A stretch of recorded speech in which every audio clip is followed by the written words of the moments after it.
इन सत्र में आते हैं वो वास्तव में साधक हैं। साधक कौन है? जो भगवान की तरफ चल रहा है। वैसे तो संतों ने मनुष्य मात्र को साधक बताया है, परंतु असली साधक वही है जिसका उद्देश्य भगवान की प्राप्ति का है। और आए हैं तो ऐसी मार्मिक बातें मिली है। किसी ने महाराज जी से पूछा, कोई मुक्ति चाहते हैं, कोई ज्ञान चाहते हैं, कोई वैराग्य चाहते हैं, कोई भगवान का प्रेम चाहते हैं, तो सबसे सर्वश्रेष्ठ बात क्या है? तो स्वामी महाराज ने कहा कि सबसे ऊंची बात है भगवान का प्रेम। वो प्रेम भगत भी चाहता है और भगवान भी चाहते हैं, ये खास बात है। भगवान मुक्ति से राजी नहीं होते, भगवान अपनी प्रशंसा से राजी नहीं होते, परंतु भगवान प्रेम चाहते हैं, भगवान प्रेम के भूखे हैं।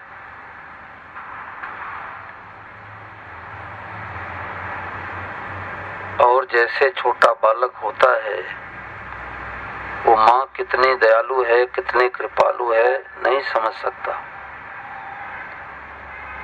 अब 1-2 साल का बालक क्या समझे कि माँ कितनी दयालु है। गर्मी के दिन में रगड़ रगड़ कर स्नान कराती है तो भी बच्चा रोता है,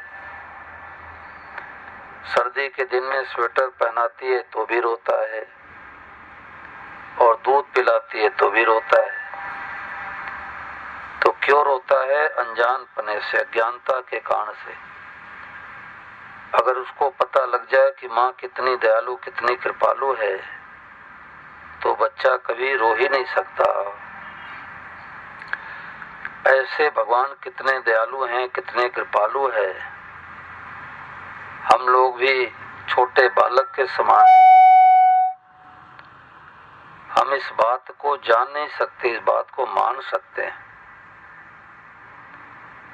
परम सद्य स्वामी ने कहा कि संत महात्मा मिल गए, जीवन मुक्त महापुरुष मिल गए, तो मानो भगवान ने अपना हृदय, अपना कलेजा निकाल करके हमें दे दिया। अब इससे अधिक और क्या चाहते हैं? या क्या भगवान की कम कृपा है? तो भगवान की कितनी बड़ी कृपा है, इसको हम मान सकते हैं। भगवान की कृपा नहीं होती तो मनुष्य कैसे मिलता, भारतवर्ष में जन्म कैसे होता, सनातन धर्म में रुचि कैसे होती, गीता रामायण भागवत से परिचय कैसे होता, अच्छे अच्छे महापुरुषों की वाणी कैसे सुनने को मिलती, पढ़ने को मिलती। तो हम सब के ऊपर भगवान की कृपा बरस रही है, परंतु रोते क्यों हैं? क्योंकि सत्संग नहीं करते। अगर भगवान कुत्ता बिल्ली बना देते तो कथा पंडाल में बैठने नहीं दिए जाते। अगर कोई कुत्ता आके कहे भाई आधा घंटा हमको बैठने दो, तो कार्यकर्ता कहेंगे लाठी लाओ उसको भगाओ। किसी जन्म में भगवान ने उसको मनुष्य में भेजा था, परंतु मनुष्य में खान पान बिगाड़ लिया, दूसरों से बैर किया, तो भगवान इस जन्म में कुत्ता बना दिए। हम जैसा स्वभाव बनाते हैं भगवान वैसा चोला बदल देते हैं। तो भगवान की कृपा बरस रही है। मैं विद्यालयों में जाता हूँ तो बच्चों को एक भजन सुनाता हूँ। एक टीचर बोले कि मैं तो साइंस का स्टूडेंट रहा हूँ, भगवान पर हमारा पूरा विश्वास नहीं है, परंतु इस भजन से मेरे को बहुत विश्वास हो गया। वो भजन क्या है? सुंदर संसार बोलो किसने बनाया, सब बोलो। ऐसी कारीगरी देख कौन ना लुभाया। आया ऐसी कारी। मीठे मीठे आम और केले उगाए, मीठे मीठे आम और छिलके से पैक किया लोग उसे खाए, छिलके से मीठा खट्टा स्वाद बोलो कहाँ से आया, मीठा खट्टा स्वाद बोलो। सुंदर संसार बोलो किसने बनाया, सुंदर। गाय को खिलाते हैं हरा हरा चारा, गाय को खिलाते हैं।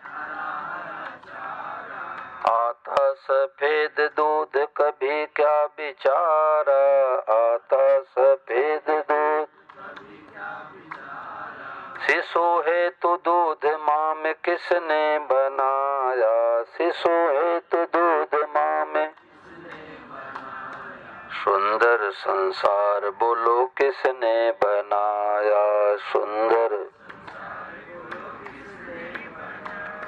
घर में रंग रोशन किया रंग छूट जाए, घर में रंग रोशन किया। मोर पंख ऐसा कभी चमक न जाए, मोर पंख ऐसा कभी।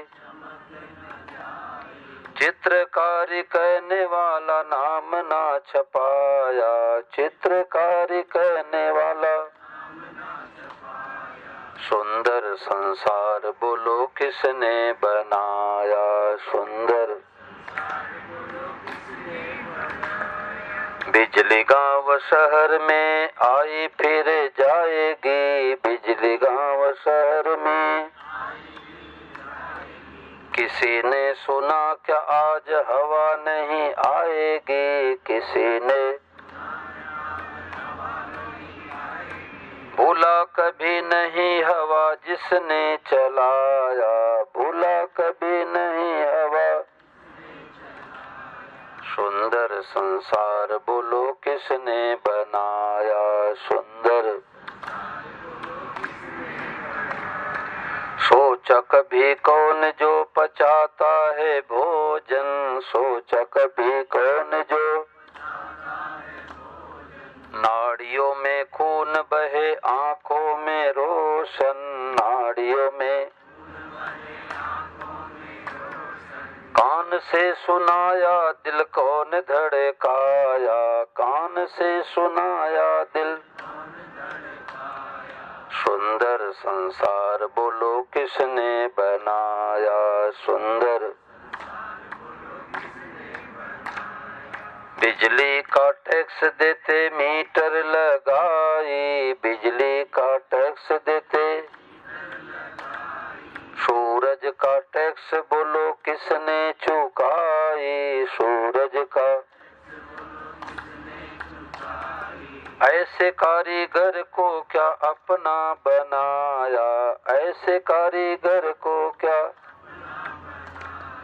सुंदर संसार बोलो किसने बनाया, सुंदर।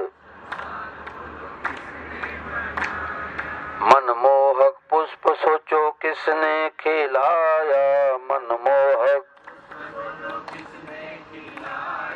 डाला सुगंध किसने कहाँ से है लाया, डाला।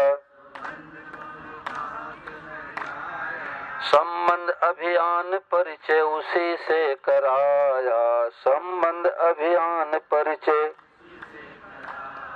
सुंदर संसार बोलो किसने बनाया, सुंदर। किसने बनाया, भगवान ने।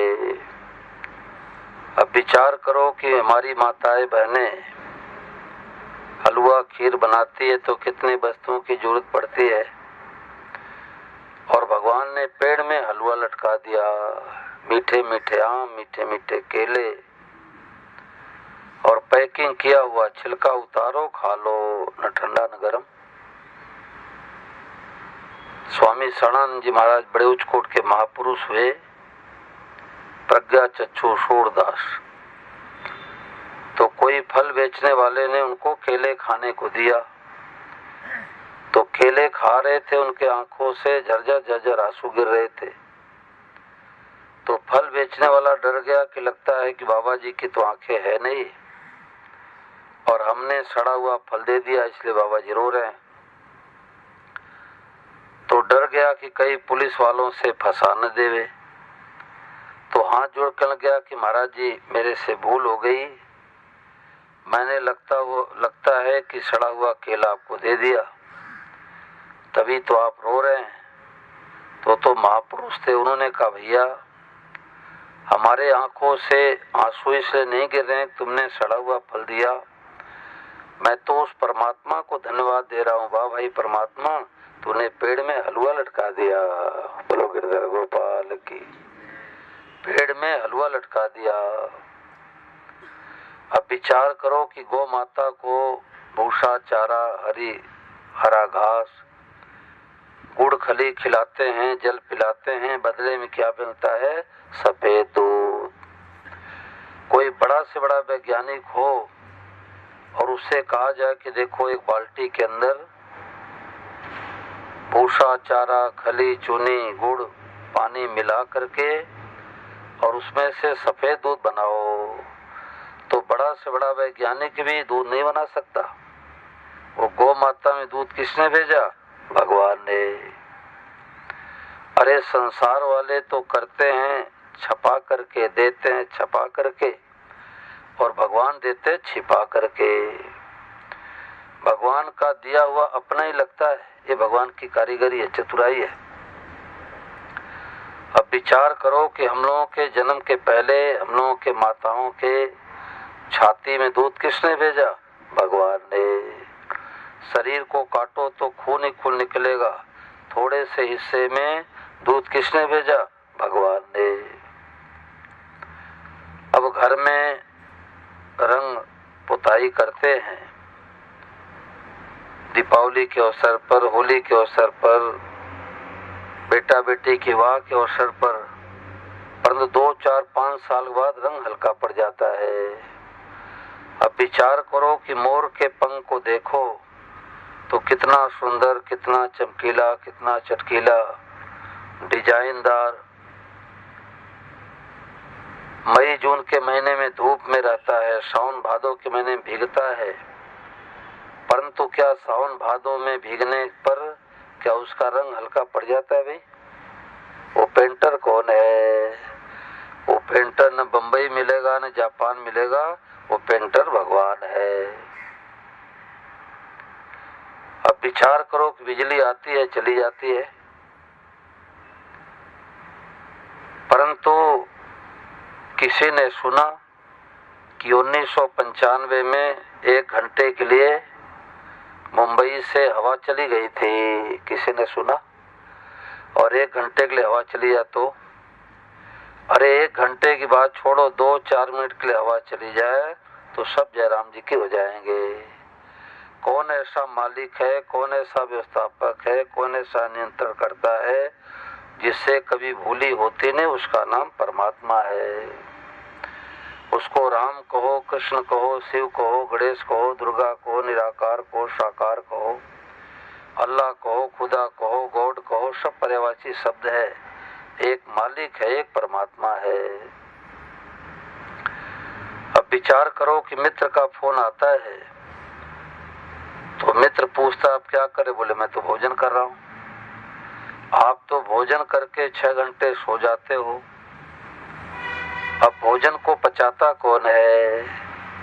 वो मशीन किसने फिटिंग किया? भाई भगवान ने। नस नाड़ियों में खून पहुंचाने का काम किसने किया? भगवान ने। विचार करो कि बिजली हम लोग को प्रयोग में लाते हैं, ट्यूबलाइट जलाते हैं, बल्ब जलाते हैं, पंखे चलाते हैं, कूलर चलाते हैं, एसी चलाते हैं, और बिजली वाला आदमी आकर के बिजली बोर्ड से रीडिंग नोट कर लेता है, इतने यूनिट बिजली खर्च हुए, इतने बिल का भुगतान करो।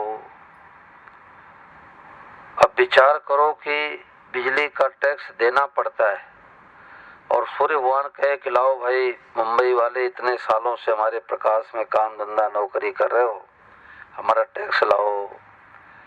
बोलो भाई, सूर्य भगवान का टैक्स कोई दे सकता है? कौन ऐसा मालिक है, कौन ऐसा व्यवस्थापक है? उसका नाम परमात्मा है।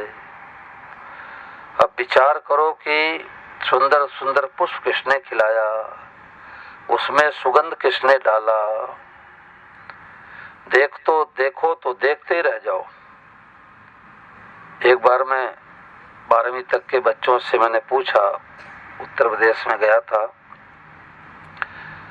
कि बताओ बच्चों, कितने भगवान को कितने लोग नहीं मानते? तो 2 तो लड़के, 1 लड़की, 3 खड़े हुए, बोले हम भगवान को नहीं मानते। तो मैंने कहा क्यों नहीं मानते? बोले भगवान दिखाई नहीं देते।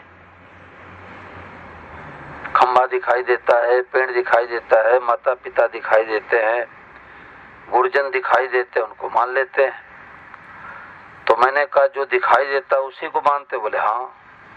तो मैंने कहा अमेरिका देश है? बोले है। आप लोग गए हो? बोले गए तो नहीं। फिर कैसे मान लिया? बोले नक्शा में बना हुआ है कि अमेरिका देश, तो मान लिया। फलाने के जाने से मान लिया कि अमेरिका देश है।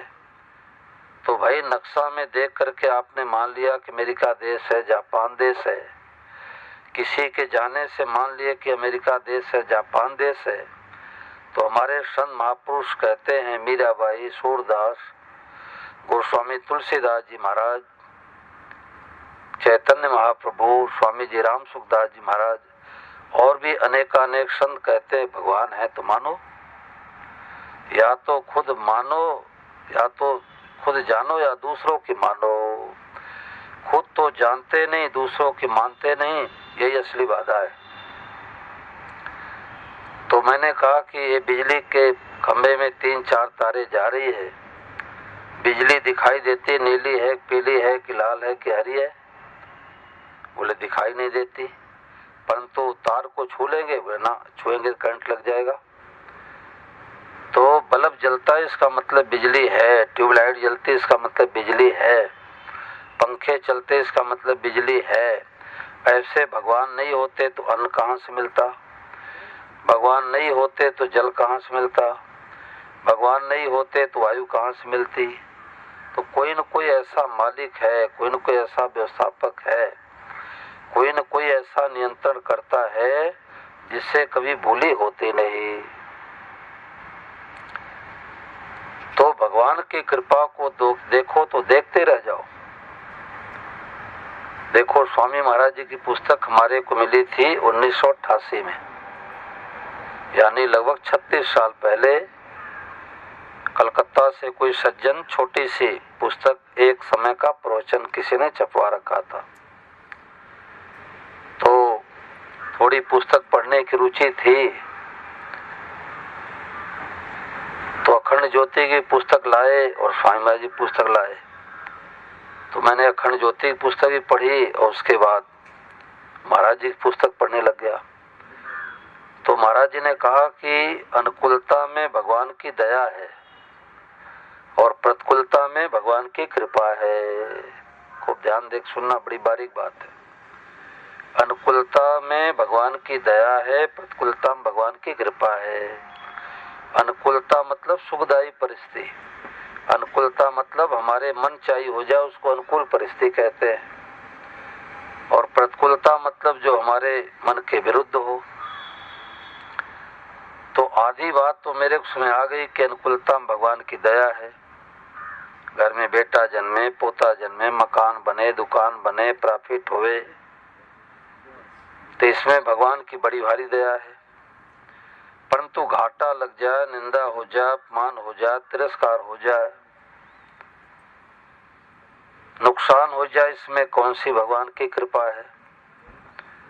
तो मैंने सोचा कि राम राम श्री राम, श्री राम जय राम जय जय राम, राम श्री राम, आवाज नहीं बोल रहा, राम श्री राम, चार्ज नहीं है, सही करके रखना। तो अनुकूलता में भगवान की दया है, प्रतिकूलता में भगवान की कृपा है। श्री राम, जय राम, जय राम। राम श्री राम। ये माइक सही है कि ये सही है भाई? ये सही है। बैटरी चार्ज नहीं, देखो चार्ज में लगा रहे अभी। लाइट नहीं है इसमें। मिलिट्री वालों का सब काम पक्का होना चाहिए, कच्चा नहीं होना चाहिए। अब बंदूक तो लेके जावे, बोले कारतूस तो भूल गए हैं, तो फिर कैसे लड़ाई करेंगे? चार्ज नहीं है। तो आधी बात तो समझ आ गई कि अनुकूलता में भगवान की दया है, परंतु प्रतिकूलता में भगवान की क्या कृपा है। तो मैंने सोचा कि साधु महात्मा सही छोड़ देते, उसके बाद उनकी पुस्तकें छपती है। तो स्वामी महाराज जी की पुस्तक में एक विशेषता है कि छोटा सा कोई ऐसा उदाहरण देते हैं कि बात स्पष्ट हो जाती है। तो महाराज जी ने कहा कि जैसे मैदान में कई बच्चे खेल रहे हो और माँ के हृदय में दया उमड़े। संसार में, दुनिया में सबसे दयालु माँ होती है। माँ से बढ़कर के दुनिया में कोई दयालु नहीं होता।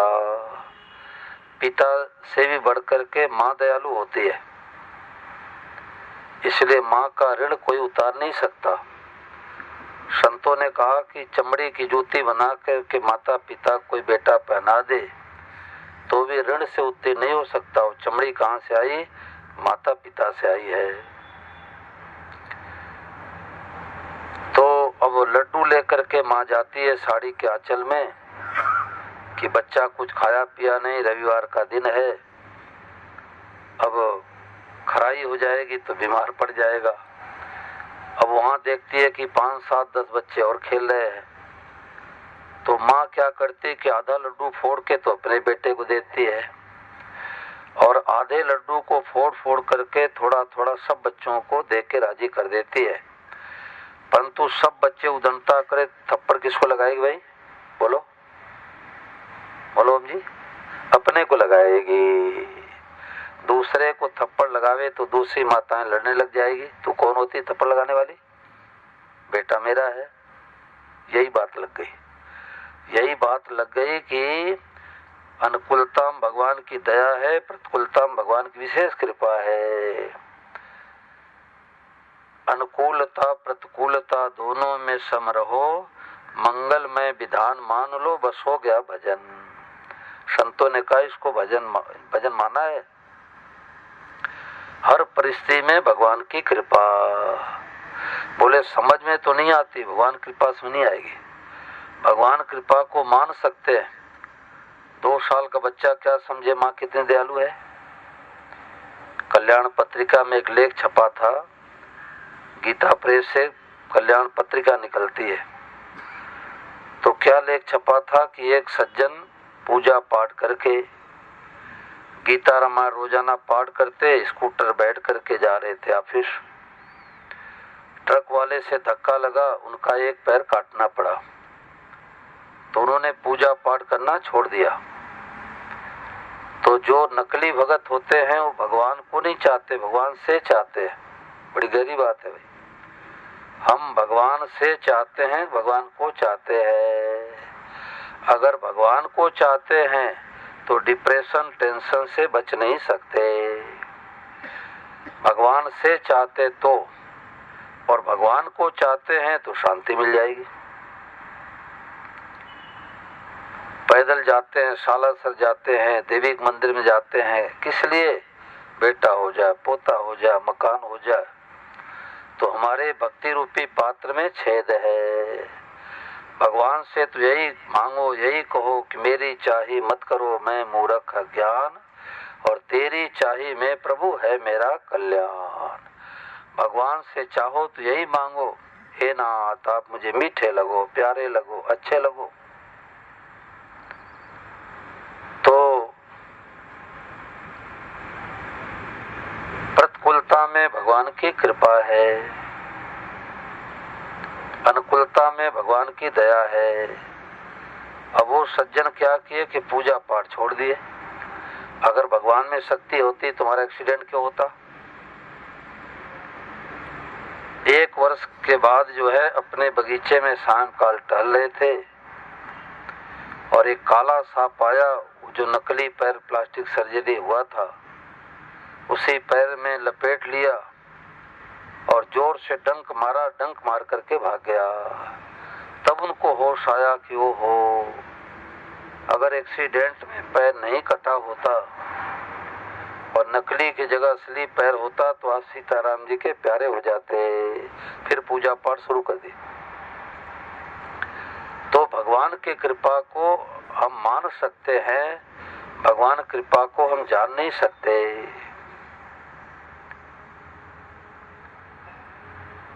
देखो वृंदावन में श्री राम सेवा आश्रम है, ओम जी आए थे, इनके साथी भी कोई आए भी थे। तो होली के 5 दिन बाद, दिवाली के 5 दिन बाद वहाँ सत्संग चलता है और वहाँ ऐसी व्यवस्था रहती है, कोई भी आवे कमरे की व्यवस्था हो जाती है, भोजन आदि निःशुल्क व्यवस्था हो जाती है, भोजन आवास की निःशुल्क व्यवस्था रहती है, ट्रस्ट बना हुआ है। तो हम लगभग 10 महीने घूमते रहते हैं, 7 दिन कथा होती रहती है और उस समय हम भी कथा को स्थगित करके वहां जाके सत्संग सुनते हैं। तो वहां जो स्वामी महाराज जी पुस्तकें लिखा करते हैं, आदरणीय श्री राजेंद्र कुमार धवन जी महाराज जी की प्राय हर पुस्तकों पर उनका नाम मिलेगा। तो लगभग 16 साल की उम्र में महाराज जी के पास आ गए, पुस्तक लिखने लगे और अभी उनकी अवस्था 74 साल की है। तो उनका सत्संग सुनने के लिए हम लोग भी जाते हैं। तो उन्होंने एक ऐसी विलक्षण बात बताई कि जो हमारे को 35 सालों में बातें नहीं मिली थी, वो बातें आप लोगों को बताने जा रहा हूँ।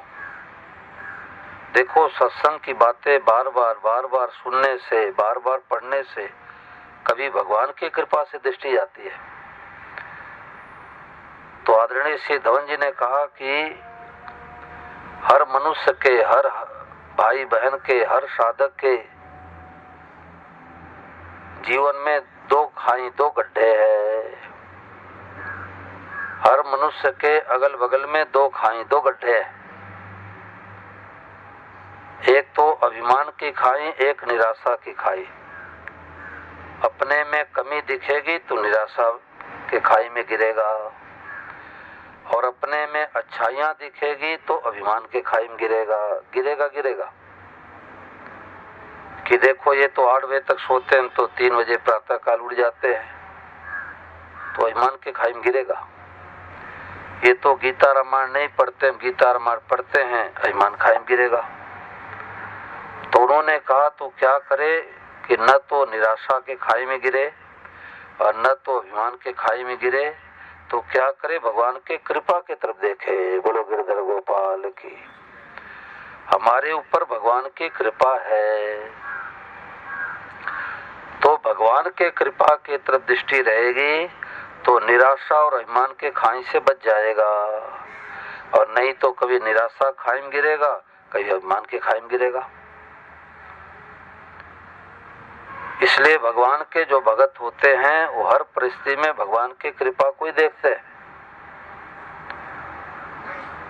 एक राजा के पास मंत्री था, तो जो भी घटना घटती, जो भी परिस्थिति आती, तो मंत्री यही कहता, राजन भगवान कृपा हो गई, आनंद हो गया, मौज हो गई।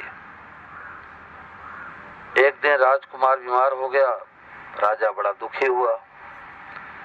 मंत्री को पता लगा, मंत्री आया, राजन क्या बात है? बोले बेटा बीमार हो गया, मैं तो बड़ा दुख है। तो मंत्री ने कहा भगवान की कृपा हो गई। राजा को गुस्सा आया, हमारा तो बेटा बीमार है, ये कह रहा भगवान कृपा। क्या भगवान कृपा है? मंत्री ने कहा रे गाड़ी मोटर लेकर के इधर उधर जाता, कोई 19-20 घटना भी घट सकती थी। कोई अच्छे डॉक्टर हकीम वैद्य को बुलाओ, दवा कर देगा, ठीक हो जाएगा। अब अच्छे वैद्य को बुलाया, दवा दिया, बीमारी ठीक हो गई। कुछ दिनों के बाद उसकी रानी मर गई। अब वो फूट फूट के रोने लग गया कि हाय हमारी रानी मर गई, हाय हमारी रानी मर गई। मंत्री को पता लगा, मंत्री आया, बोले राजन भगवान कृपा हो गई, भगवान कृपा हो गया, आनंद हो गया, मौज हो गई। भगवान का मंगल विधान है। राजा को गुस्सा आया, मूर्ख मंत्री है, बेटा बीमार हो जाए भगवान कृपा, पत्नी चली जाए भगवान कृपा, क्या कृपा है। तो मंत्री कहने लग गया कि आपने उसको मारा नहीं, उसने आत्महत्या सुसाइड किया नहीं, गिनती के श्वास मिले थे, श्वास खत्म तो होते ही चट चली गई। अब ये तो बहानेबाजी है कि हार्ट अटैक हो गया, ब्रेन हेमरेज हो गया।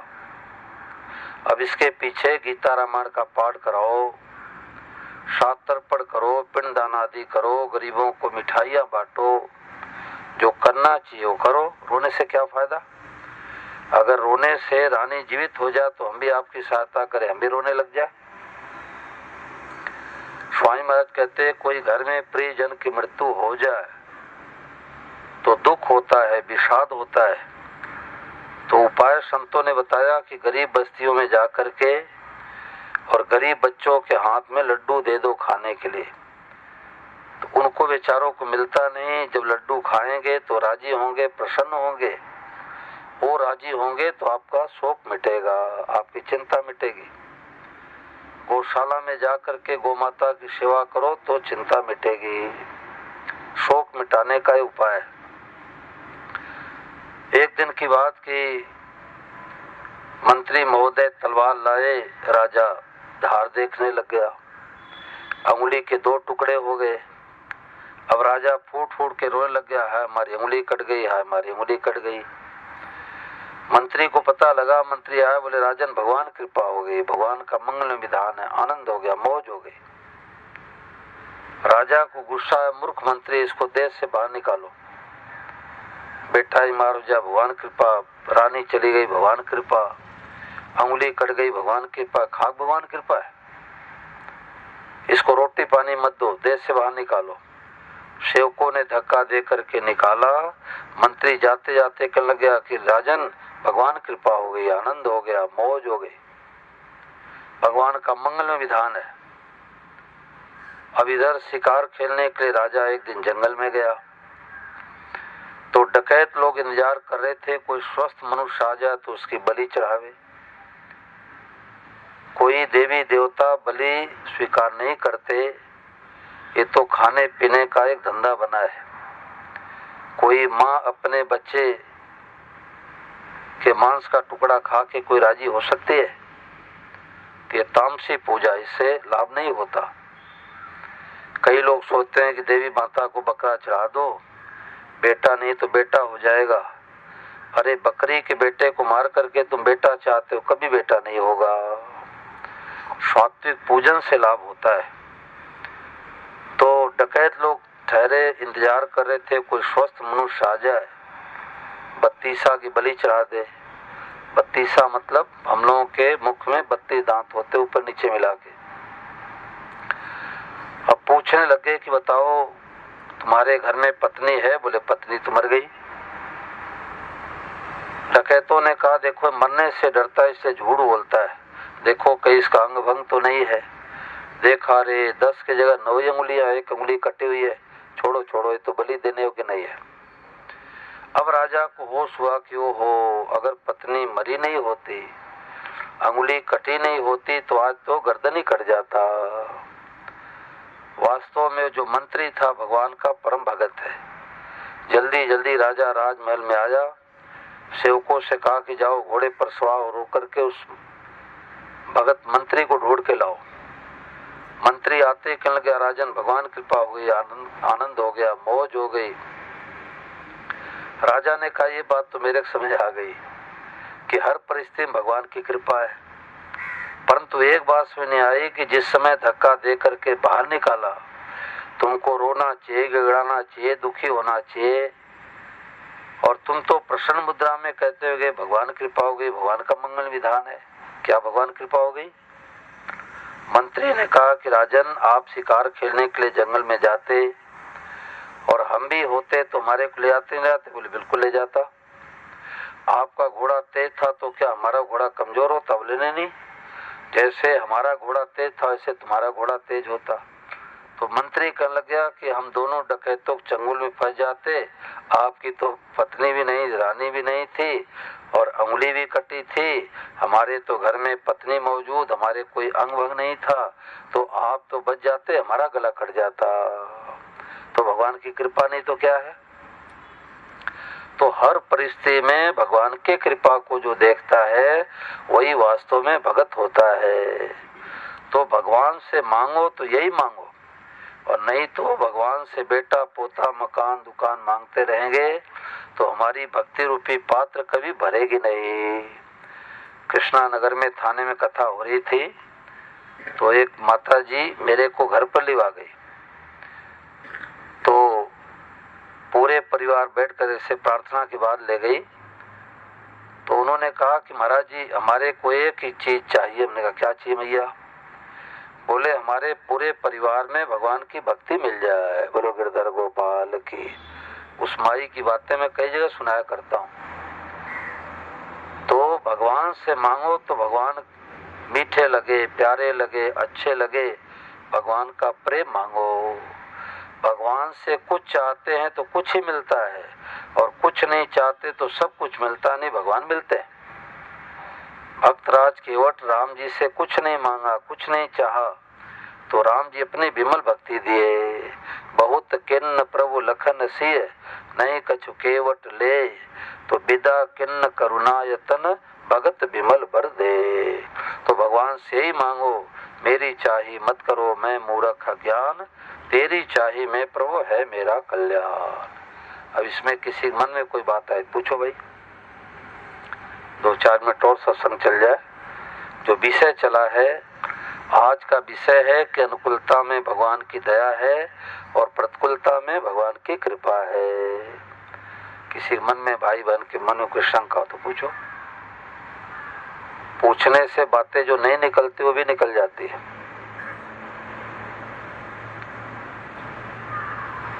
हाँ बोलो राम जी।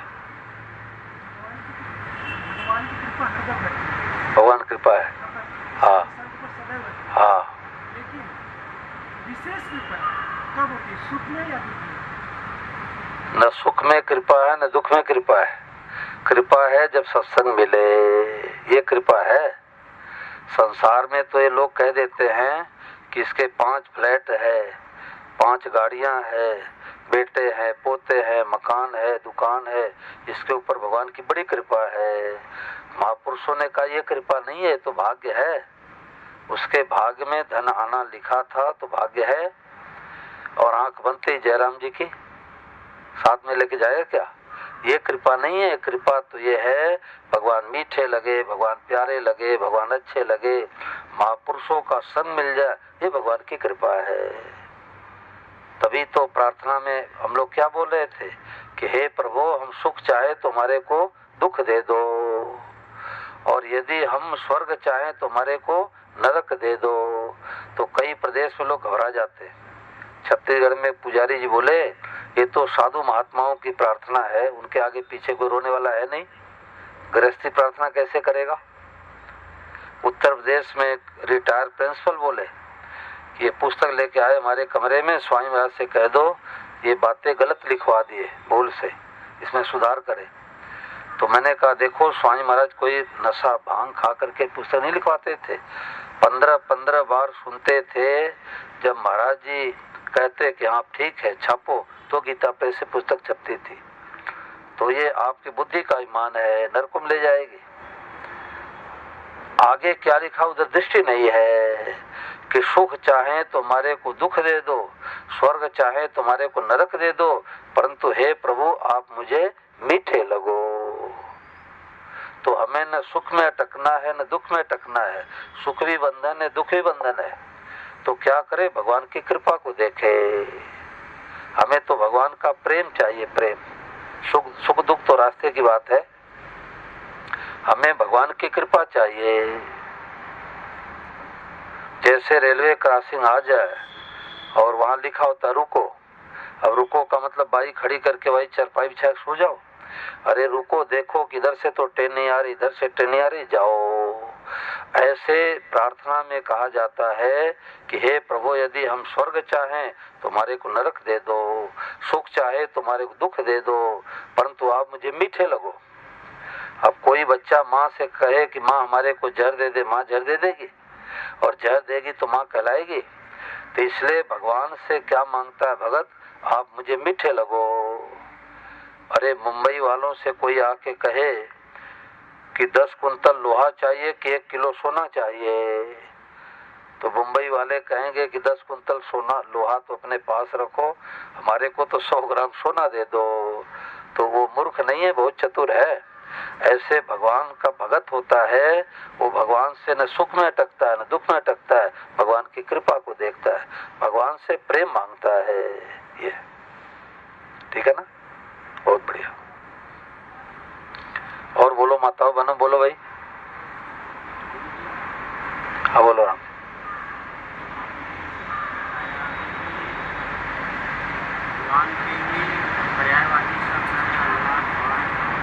हाँ, कोई सा भी नाम सब परमात्मा का नाम है। है? क्या कह रहे हैं?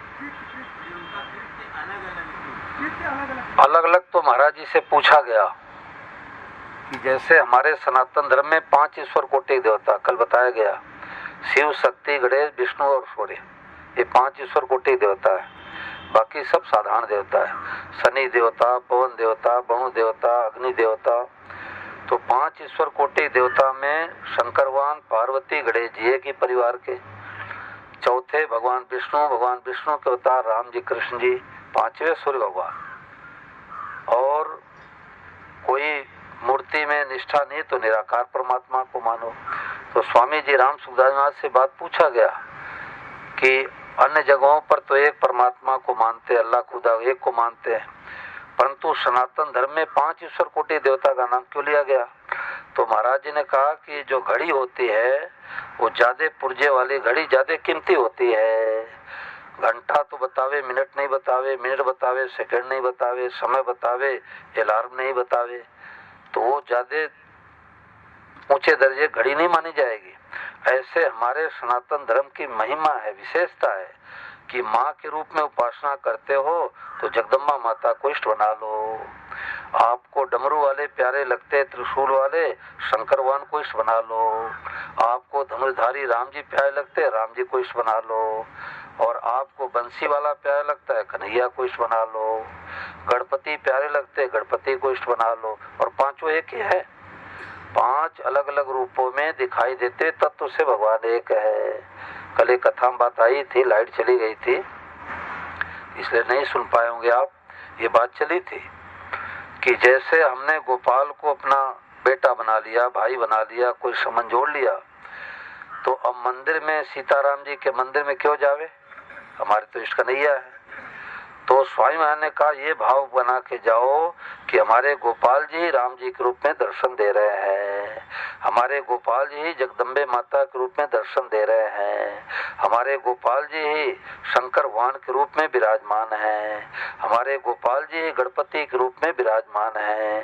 पार्वती मैया ने तपस्या किया तो गणेश भगवान कृष्ण गणपति बन के आए। तो 5 अलग अलग होते हुए तत्व से भगवान एक है। अब इसमें कोई शंका पूछो। हाँ हाँ, क्या अलग अलग होती है?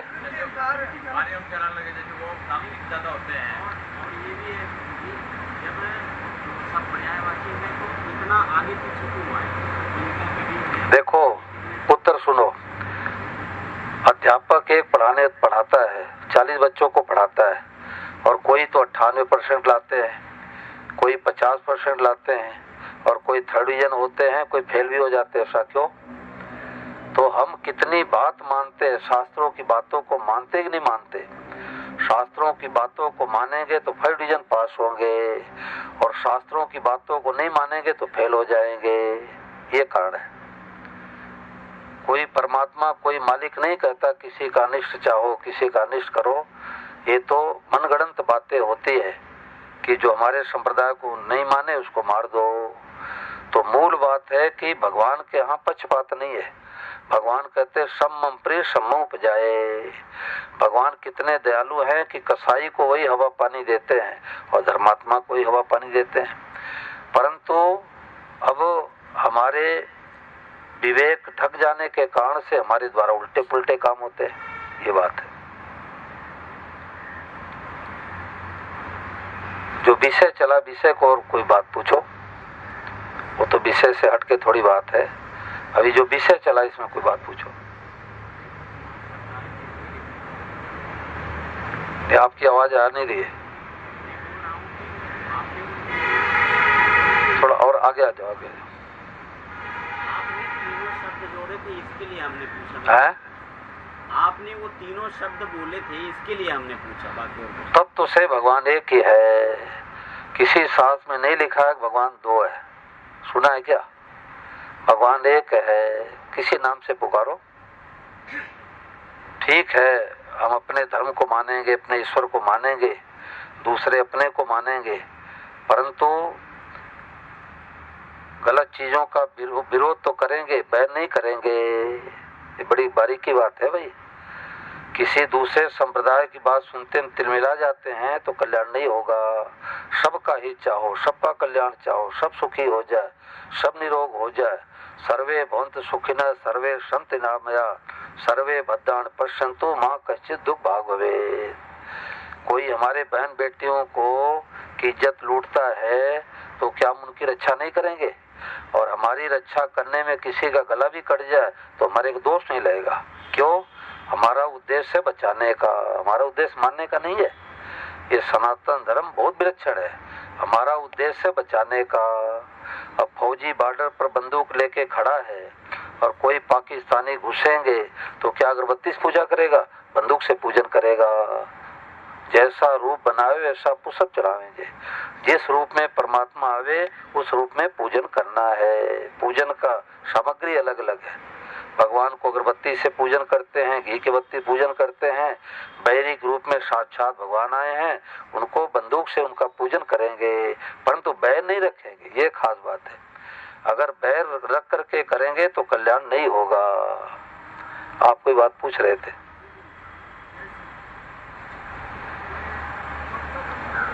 थोड़ा और पास में आ जाओ, आवाज आती नहीं है।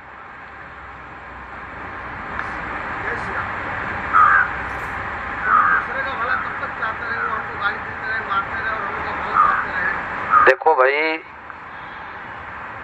एक बार भगवान बुद्ध जा रहे थे तो एक सर्पराज दिखाई दिए। तो सर्पराज ने महात्मा जी को प्रणाम किए तो उन्होंने कहा, बेटा किसी को काटना मत। तो अब कोई बच्चे आवे तो उसको उसके ऊपर ढेला मार दे तो घायल हो गया। एक साल बाद जब महात्मा जी लौटे तो देखा कि घायल अवस्था में पड़ा है। तो पूछने लगे कि सर्पराज ये स्थिति कैसे हुई? बोले आपने कहा था किसी को काटना मत। तो महात्मा जी ने कहा, मैं काटने के लिए मना किया था, फुंकारने के लिए मना नहीं किया था।